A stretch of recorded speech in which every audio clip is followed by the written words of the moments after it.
All right, I want to make a short video just to explain how I did the rivet spacing in my Midget main spar flange here.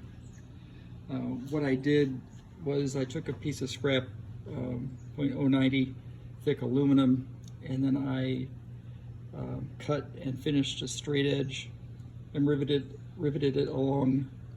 Then I decided on my rivet spacing.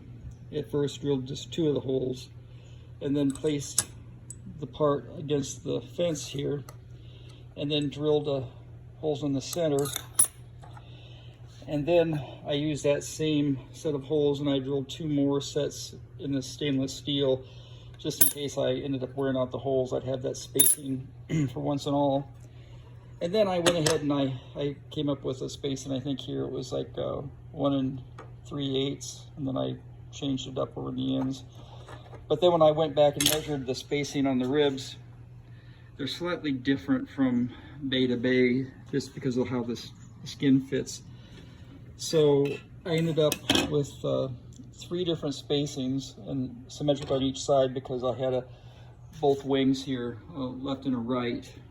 And so the inboard bays I used 1.425, and then in the outboards 1.57. Then finally on the last bay, because the flange is turning outward here, that was a little bit further distance, and I wanted I divided each bay by 7 to get the spacing to look similar.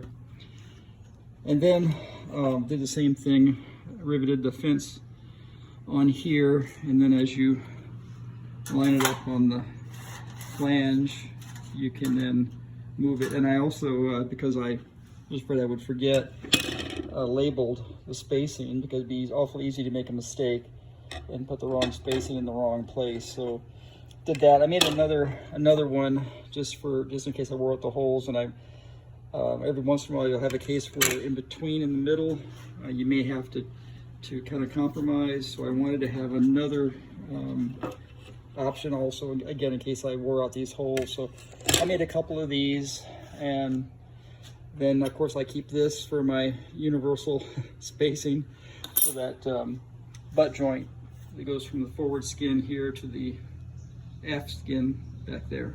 So that's pretty much it. Just wanted to kind of show how I did that. There's a lot of ways to do it, but that way worked out really well for me.